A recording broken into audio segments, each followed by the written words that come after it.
මම මෙතන ඉටිපන්දම් තුනක් දල්වල තියෙනවා. ඒ ඉටිපන්දම් තුන එකම ප්‍රමාණයට මම අරගත්තේ එකම ප්‍රමාණයේ ඉටිපන්දම් තුනක්. ඒ වගේම මෙතන භාජන තුනක් තියෙනවා.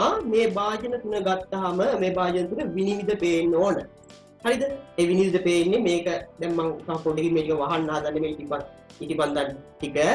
එතකොට ඉටිපන්දම් වලට පැහැදිලිව පේන්න ඕන නිසා තමයි අපි මේ විදියට විනිවිද පේන වීදුරු භාජන ටිකක් අරගන්නේ. ප්ලාස්ටික් භාජනත් ගන්න එපා. මොකද මේ වැඩේට මේක රත් වෙනකොට උණු වෙන්න පුළුවන් නිසා.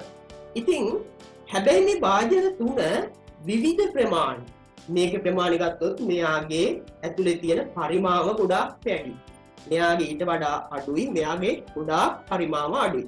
එතකොට මෙයාලගේ ඇතුලේ තියෙන වාත ප්‍රමාණය එකිනෙකට වෙනස්. ඒතකොට වැඩිම වාතයක් තියෙන්නේ මෙයාට, අඩුම වාතයක් තියෙන්නේ මෙයාට ඇතුළත.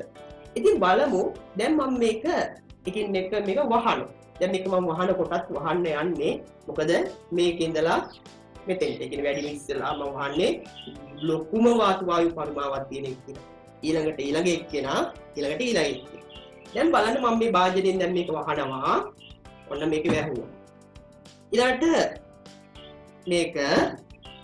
මේ පොඩි වීදුරුවෙන් වැහුවා. දැන් අපි බලන් ඉඳිමු කොහොමද කියලා මේක නිවෙන්නේ. බලමු කොහොමද කවුද මුලින් නිවෙන්නේ කියලා. කොයි භාජනයේ තියෙන ඉටිපන්දමද කියලා. බලන්න මුලින්ම නිවුනේ මේ පොඩිම භාජනය. ඊළඟට බලන්න නිවෙන්නේ ඊට වඩා වැඩි වායු පරිමාවක් තියෙන භාජනය. දැන් මේ වෙනකොටත් ලොකුම වායු පරිමාව තියෙන භාජනය තියෙන ඉටිපන්දම දැල් වෙලා තියෙනවා. හරිද? ඔන්න බලමු අපි එයා දැන් නිවෙන්න යන්නේ. ඔන්න දැන් ඊළඟට එයත් නිවුණා. හරිද? ඇයි මෙහෙම වුනේ? දැන් මේක උනේ මේකයි. දැන් මෙයාගේ තියෙන වායු පරිමාව වැඩි. ඒක නිසා ඉතින් මෙයාගේ ඇතුලේ තියෙන ඔක්සිජන් වායු ප්‍රමාණය ගොඩක් තියෙන. ඔක්සිජන් වායුව ගොඩක් තියෙන නිසා මෙයාව ගොඩක් වෙලා දැල් වෙලා තිබුණා. හැබැයි මෙයාගේ තියෙන ඔක්සිජන් වායු ප්‍රමාණය ගොඩක් අඩුයි. ඒක නිසා එයා නිවුනේ මුලින්ම.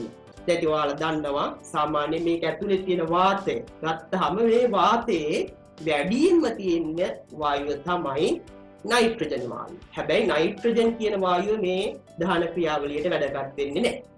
ඊළඟට වැඩිපුරම තියෙන ඔක්සිජන් වායුව.